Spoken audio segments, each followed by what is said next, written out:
Check, 1, 2. Let's just roll through it. Let's do it. 3, 4.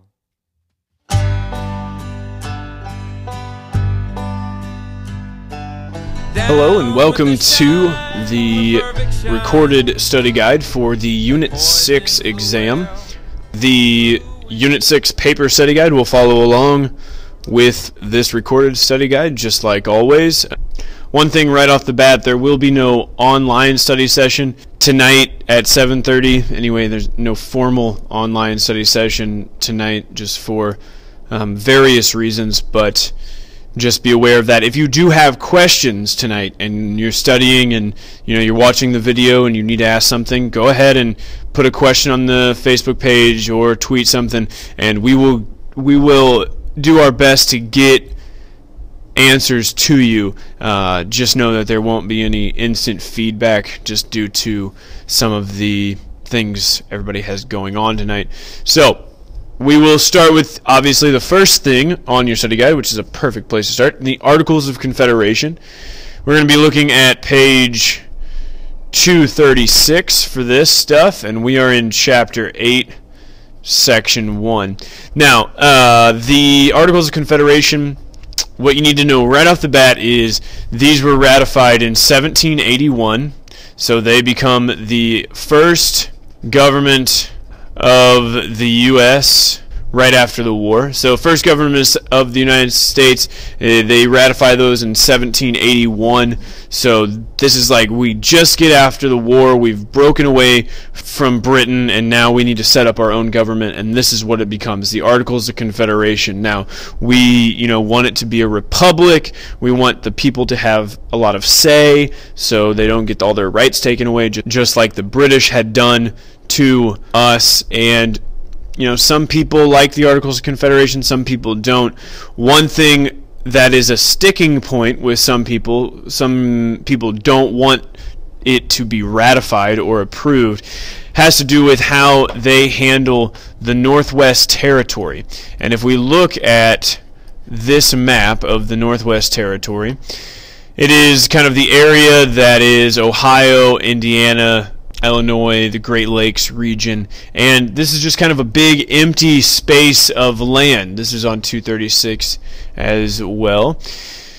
The problem with the Northwest Territory is that no one really controls it as of right now, but the larger states have claims on all of this territory out here. So maybe this would all be Pennsylvania, and then maybe New York would have some of this, and this would be somebody's, and this would be somebody's. So the bigger states are getting bigger, and the smaller states aren't being able to have any of this land. And what the smaller states are saying is, hey, these bigger states are getting bigger, they're going to make more money, the smaller states aren't going to make any money, this isn't a very good deal for us, so we're not going to sign the Articles of Confederation, we're not going to ratify them. So what they decide to do is the larger states compromise. And a compromise, we're going to talk a lot about that, but like a compromise is where you have a list of things on one side that a group of people want, and then a list of things that a group of people want, and then you kind of take both of them and you take some things from each list, and then you make one compromise. So the compromise here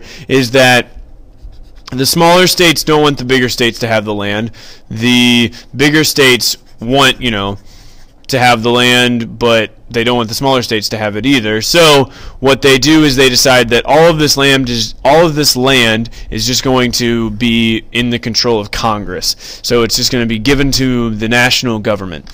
So the Northwest Territory is this land out here, and it is given to the Congress, or the Confederation Congress, and that leads them to the ratification of the Articles of Confederation by all the states. So the smaller states ratify the Articles because the states give up those claims to the land. The next few things on your study guide have to do with the land out in the Northwest Territory. So what we look at first is the Land Ordinance of 1785. It is on page 237. And what the Land Ordinance of 1785 does is, if you look at these pictures, what you need to think about are these grid systems. And you have kind of these townships that are all marked out, and there's like these grids that are put over the land. These surveyors come out, they map out the land. That's why it's the Land Ordinance of 1785. It divides up the land. Okay? That's what you need to remember. That's where you get these grids from, all this stuff. And that would be these townships.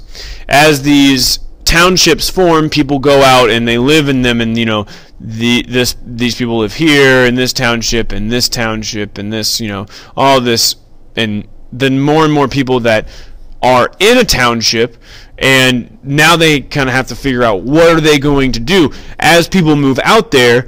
How are we going to figure out, how are those people going to get rights and get voting rights and pay taxes and all that kind of stuff? And that's where the next thing on your study guide comes in, the Northwest Ordinance of 1787, which is on page 238, comes in. And this has to do with how the territory is actually governed. So what they'll say is, oh, you have this amount of people, you get to have an assembly. And eventually what you get to is, once you have 60,000 people in an area, you can apply to become a state.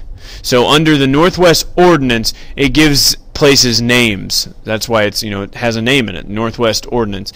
So once, Territory X gets 60,000 people, it can become a state, and you can apply to become a state, and then that's how states are admitted, through the Northwest Ordinance. So the Northwest Ordinance and how they handle the Northwest Territory, that is kind of a positive thing. That's a strength. What we focus on in the Articles of Confederation are the weaknesses. And the weaknesses, there are a lot of them. And what kind of you need to look at, there's a chart on page 236 that lists the powers granted and the powers denied to Congress. It's kind of like a little T-chart. And kind of what you need to look at is, what could Congress not do? And the big ones here are, they cannot collect taxes and they cannot regulate trade. So they can't trade and they can't tax. So trading and taxing, those are the real big weaknesses of the Articles of Confederation. So they don't have any money because they can't tax things, which means they cannot tax, which means it weakens the national government, the United States, because what doesn't a government have if they can't have any taxes? Because when you tax, you get money. That's how a government makes its money. If you can't tax, you get no money. And that's a problem if you are a nation that is just starting out, that is just coming out of a huge war, and you owe a lot of money to other nations. Now, this leads to some problems, because if you can't collect all this money, you can't pay back your debt. And if you can't pay back your debt, other countries are going to start being like, well, we want our money, and push us around a little bit, and they don't really want to do business with us, which leads us to even less trade. So you have to remember that the problems really start with trade and taxing. The national government can't trade, they can't tax, and the national government can't regulate the trade. So even if trade is going on, they can't organize it, and that is a big weakness, and it leads to a lot of trouble with other foreign nations. Because they can't tax, and because they can't get any money, they can't pay back the soldiers that fought for them in the war. And if the soldiers aren't getting paid, that means that the soldiers can't pay the taxes that they owe to the states. So these ex-soldiers who aren't getting paid are out becoming farmers now, because that's what they, that's their profession, if you will. And they can't pay their taxes. They don't have any money, so they're real mad at the government. And this all leads to Shays' Rebellion and Daniel Shay. Daniel Shay and Shays' Rebellion can be found on page 235. Well, not a 6, 5. And then also page 239. That's where you can find all the whole story. 235 has the whole kind of background story about it. But what you need to kind of think about is Daniel Shea is the leader of this. So he is the leader of Shea's Rebellion, obviously. And Shea's Rebellion has to do with farmers in Massachusetts not getting paid and not being able to pay their taxes, and they kind of fight over taxes. So farmers in Massachusetts fight over taxes. They don't like it, and they almost bring the whole government of Massachusetts and the national government to its knees, and eventually, thankfully, the state militia of Massachusetts puts that rebellion down, but not without a lot of trouble and showing everyone that, okay, we can't trade with people. We can't defend ourselves against a bunch of backwoods farmers with pitchforks and all this kind of stuff. What's going to happen if Britain or Spain, like a legitimate country, comes over to attack us? We are going to get demolished by them. We have to give the national government a little bit more strength. And that's where we go into the meeting to kind of fix the national government, which is the next thing on your study guide, the Constitutional Convention. When we look at the Constitutional Convention, first of all, we're going to be looking at page 244, and this is in Chapter 8, Section 2. When we look at the Constitutional Convention, you really need to focus on why. Why did they... I'm going to go ahead and put a W here. Why... Good Lord, that is a messed up why. Why did we have the Constitutional Convention? We have the Constitutional Convention because they want a stronger national government. And really, the core of this is they want the national government to be able to regulate trade. Okay? And the national government can't regulate trade under the Articles of Confederation. So they need to call this meeting together to fix the Articles of Confederation. And what it turns into is them totally replacing the Articles of Confederation and starting a whole new document and a whole new government. The first thing that I want to talk about are some people that were involved. The first person, the next thing on your study guide is Thomas Jefferson. Thomas Jefferson, you can read about this on page 244. Thomas Jefferson was not in attendance in the Constitutional Convention, so not there. But he supported it. He was actually in France, or overseas, whatever you want to say, and he wrote letters. So he wrote letters in support, and that's kind of what you need to know about Thomas Jefferson. He wasn't there, but he did write letters in support. And yeah, the next person on your study guide is Patrick Henry. We'll talk a little bit about Patrick Henry. He was not there. He did not support it. And we will come back to Patrick Henry, I promise. I will not forget this time to come back to Patrick Henry unless I do forget. Benjamin Franklin. It doesn't really talk too much about Benjamin Franklin, but just know that he was the oldest guy there. So he was the oldest guy at the Constitutional Convention. Benjamin Franklin is pretty old at this point in his life, so know that. James Madison. Okay.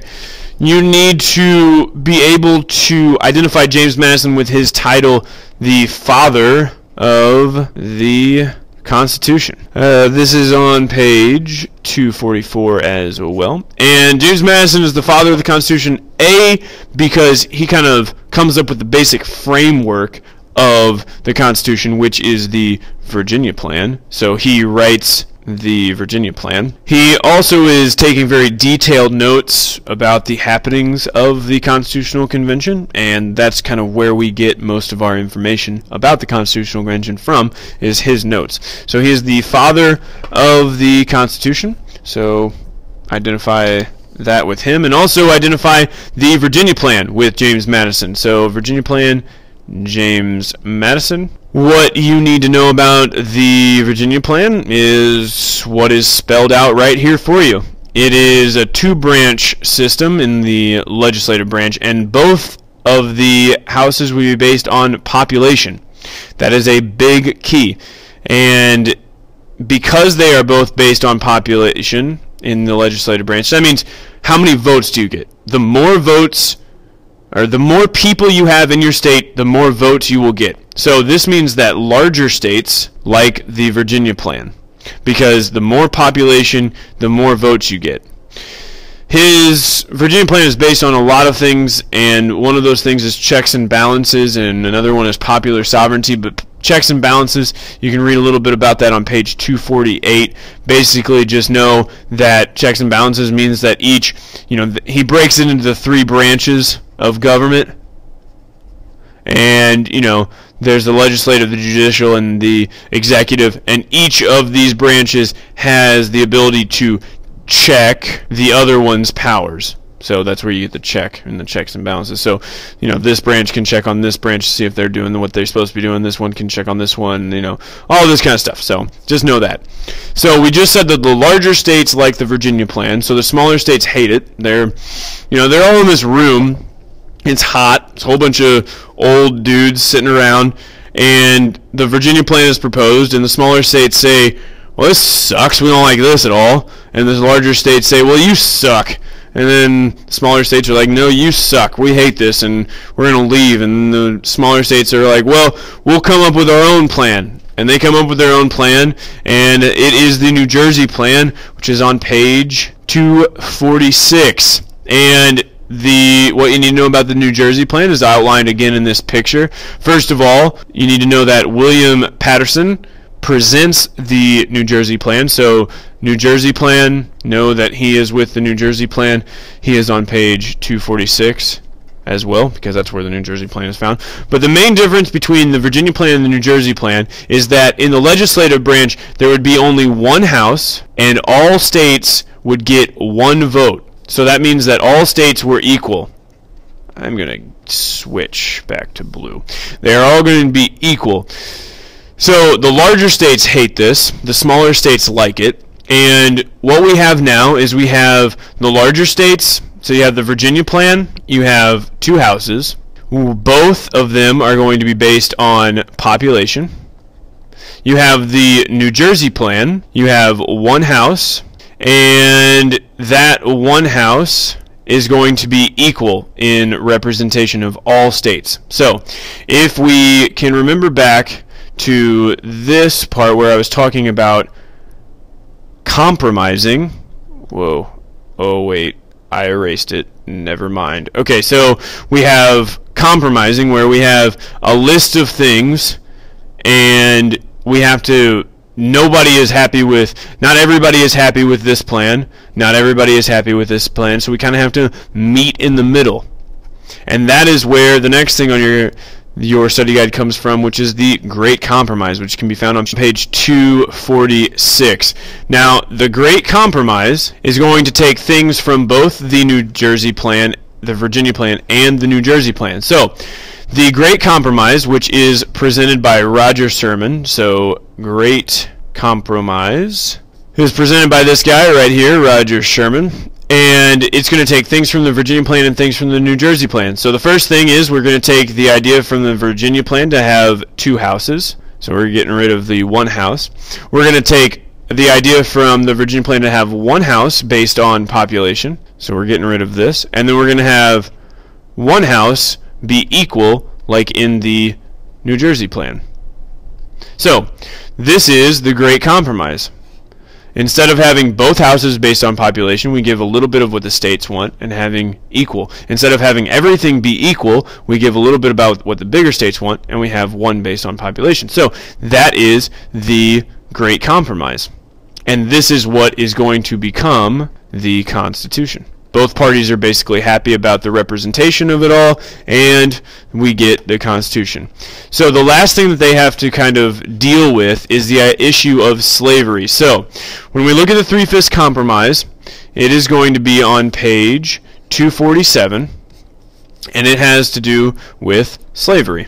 And the southern states want to count basically all of their slaves in their total population, but they don't want to give up slavery, and they don't want to count them in the taxation. So it's like, we want to count all these slaves so we can get more votes in the House of Representatives, but we don't want to count them so we don't want to have to pay more taxes.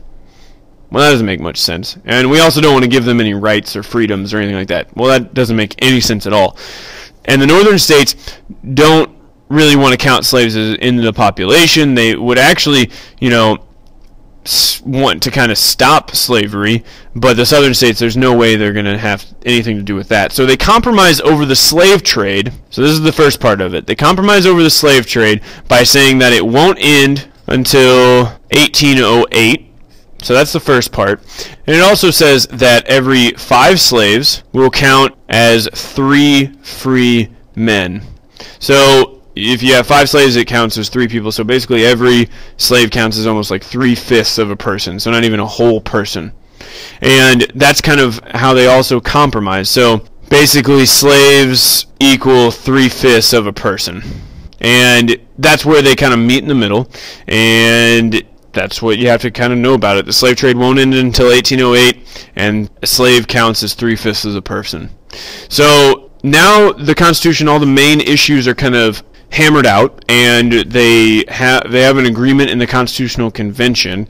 They have a document that they're happy with, and they want to ratify it and make it be the government of the United States.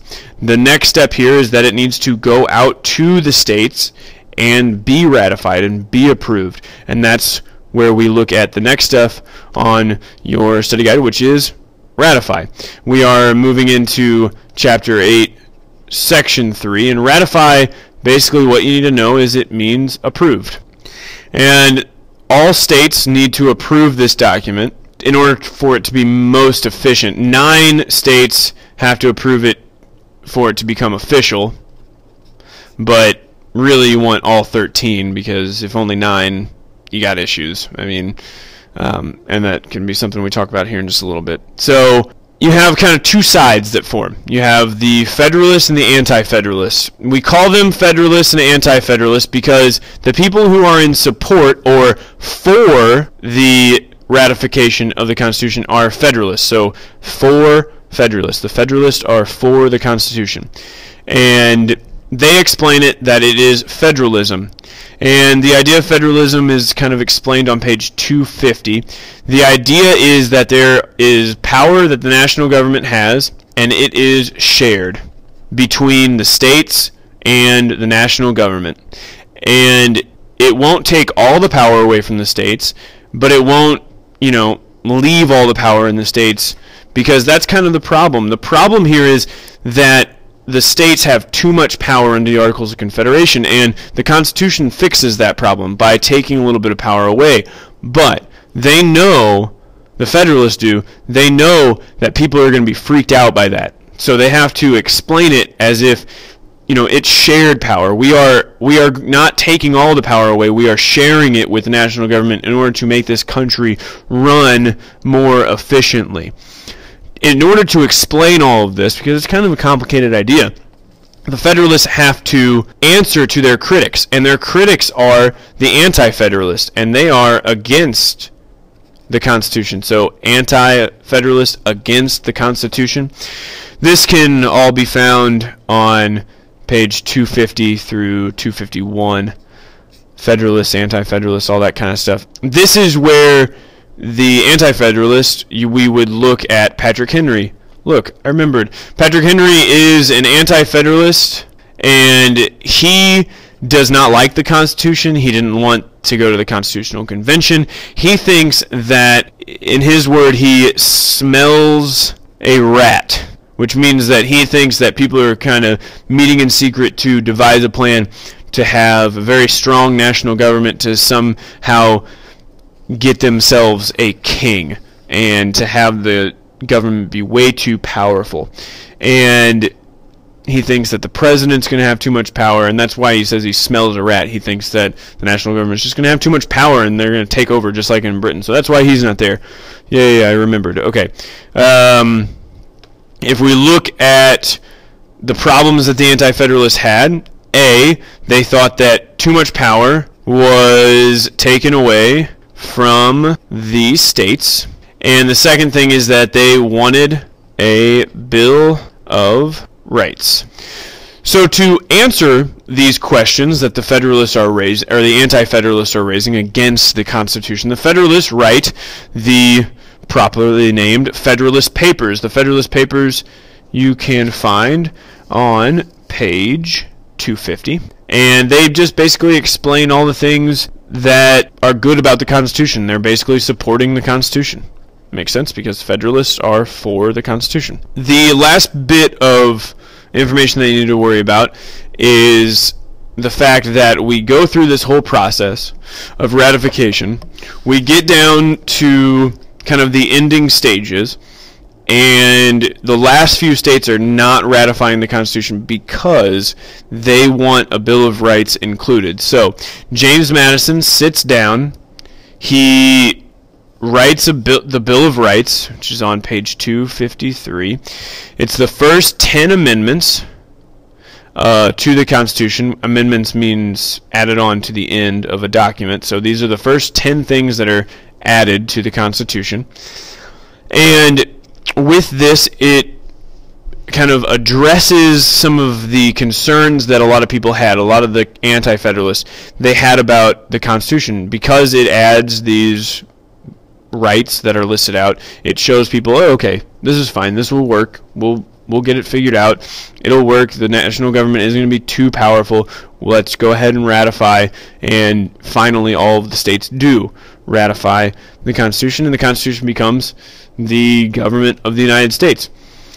And with these amendments, it becomes a living document, which means that as times change, so does the Constitution. We can, if at some point we decide that women should have the right to vote, well, that happened. And the times had changed, and it was time to give women the right to vote. So they added an amendment to the Constitution later on, and there you go. Women have the right to vote. But that wasn't the case in 1787 when the Constitution was created. It just wasn't. But times changed, and they added an amendment, and that's why it's a living document. So those are all the terms. Let's go ahead and move on to the constructed response questions. Once again, when we look at the constructed response questions, we have covered a lot of, what we would talk about when looking at them. What did the states want from national government? This is right after the war, right after the Revolutionary War. They, want them to be able to protect the states. They want to have representation. They, don't want a national government that's going to treat them like the British did. They don't want it to be too powerful, but, they want them to be able to be protected. That's kind of what you need to look at. We've talked a lot about the weaknesses of the national government. What did the weaknesses lead to? Well, not being able to pay off debts, not being able to trade, Shays' Rebellion, Constitutional Convention, and then, that is, that whole thing about why was there a call for a Constitutional Convention. I mean, basically what you're thinking about is all of the weaknesses of the Articles of Confederation and the need for the trade laws, Shays' Rebellion, all that kind of stuff. What are some of the major challenges faced at the Constitutional Convention? Representation. Would it be population? Would it be equal? What plans came up? What compromises came up? All of those things. And then in more detail talk about the compromise over slavery. Why did they have to compromise? What was the compromise? What was the name? What were the details? Key issues that divided Federalists and Anti-Federalists, we've covered that, definitely. Once make sure that there's a Bill of Rights. They think that the states are going to be too weak, all this kind of stuff. How did a lack of the Bill of Rights make ratification in the Constitution more difficult? Well, there's a lot of states that wanted these written down rights, and without it, they weren't going to ratify it.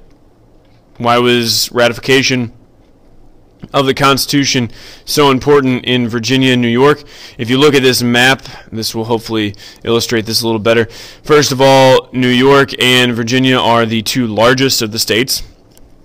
So largest, and they have the most money. The other thing is that if you do not have Virginia in the United States, you have the United States, and then you have Virginia, and then you have the United States, and then you have New York, and then you have the United States. So you cut out a big portion. It's going to be split geographically. So that's definitely not a good thing. This needs to go down here, by the way. Why did urban cities or centers, or the cities, support ratification, and then the rural areas oppose it? The rural areas were worried about the taxation. They were worried that the central government was going to be way too powerful. And if you think about it, if you're living in a city, you are trading a whole bunch. And what are you trying to fix with the Constitution? Trading. So you would support the Constitution because it is supposedly going to fix trading, which means that you are going to make a lot more money. So that's why you would want the Constitution to be there. That's kind of easy enough to understand. How does the Bill of Rights protect people's rights? Well, it's written down. It says, you know, the people have this, they have this, they have this, they have this, and that cannot be taken away from them. So having a set of written down rights, for example, the freedom of speech, you know, you need to talk about those things. Talk about how, you know, having the freedom of speech written down ensures that the national government can't take it away. It's in the framework of the government. Just make sure that, you know, when you go through these questions, you say, if it says how, you know, talk about how they compromised. What were some of them, and then how were they resolved? You know, why, who, whatever. Okay, just, there are no who questions, by the way. I don't know why I even said that. I'm sorry. But, you know, you'll be fine. Just watch the study guide again. Go over your study guide until, you know, you need to take the test, and you'll be fine. Just keep studying. Remember, there will be no formal study session, but if you do have questions, just go ahead and tweet or post them, and, you know, hopefully you'll get an answer in a timely fashion. So, yeah. Good luck, and we'll do great.